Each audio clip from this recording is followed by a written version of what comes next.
Hi, in this tutorial we're going to take a look at the difference between primary sources and secondary sources. So let's take a look at primary sources first. I'm at a website called Primary Sources at Yale, and I'll put a link to that in the video. And according to this website, primary sources provide a first-hand testimony or direct evidence concerning a topic under investigation. They are created by witnesses or recorders who experience the events or conditions being documented. Often these sources are created at the time when the events or conditions are occurring. But primary sources can also include autobiographies, memoirs, and oral histories recorded later. So that means as long as the person, of course, is an eyewitness to a historical event, they may or may not have recorded their knowledge of that event at the time the event took place. Primary sources are characterized by their content, regardless of whether they're available in original format, in microfilm, microfiche, in digital format such as websites, or in published formats such as books and magazine articles. Primary sources can be found in nearly all of Yale's 22 libraries as well as the Peabody Museum. Okay, so that's good knowledge for those of you who are planning to go to Yale to do your history day or research or whatever. Most of us aren't. Okay, so let's take a look at what some examples of primary sources are. Well, they can be printed or published texts, books, pamphlets, serials. Serials means something that's published consecutively, like newspapers, periodicals, and magazines. May include documents, governmental documents, manuscripts and archival material, maps, realia or artifacts, tablets, visual materials, music, sound recordings, oral histories, and even dissertations. So printed or published text would be books and pamphlets. Serials such as newspapers, periodicals, and magazines.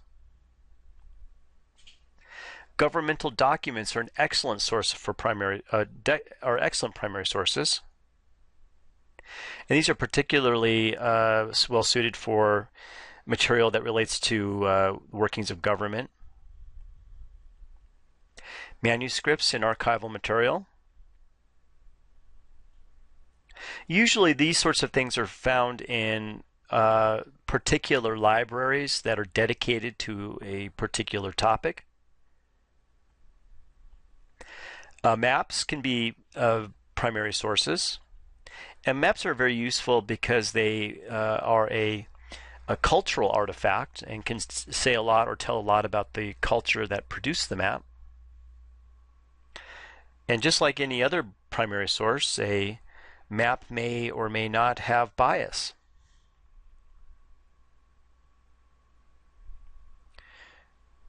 Realia or artifacts are generally things that people at a distant past once used. Some examples of that might be things like cards or board games, jewelry, clothing, textile, leather goods, needlework, hair, wool, and silk. There is a historian at UNLV who specializes in fashion, for example.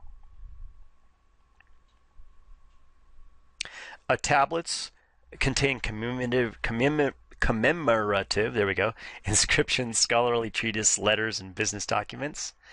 Visual materials, that would be things like original artwork, prints, graphic arts, photographs, film, and video. Can be excellent sources, primary sources.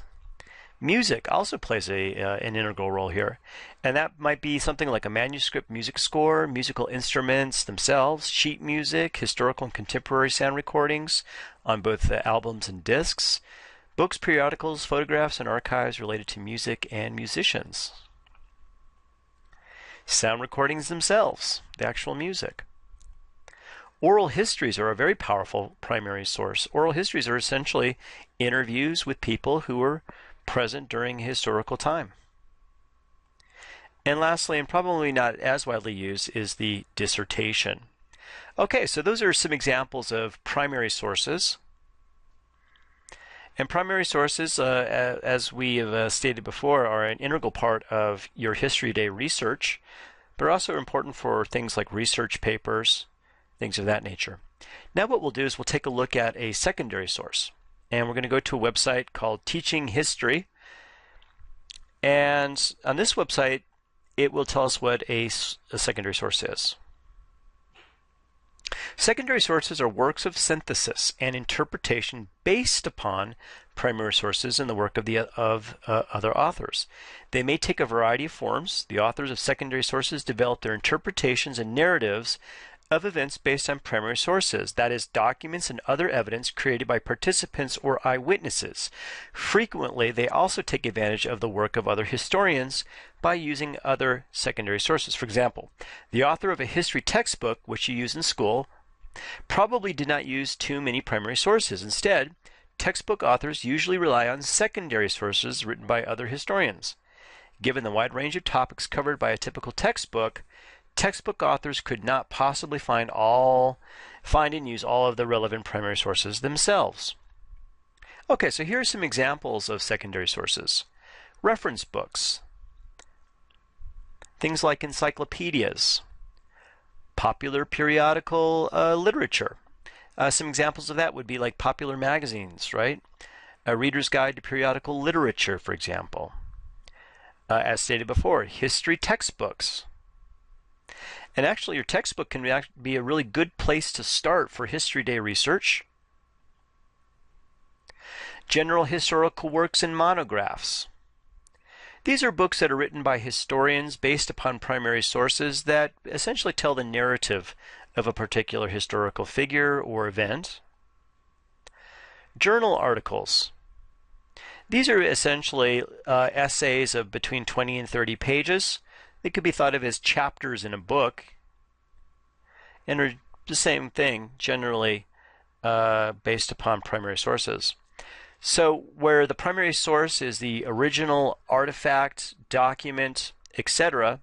of a time period, a secondary source is a source that historians use as a way to tell the past.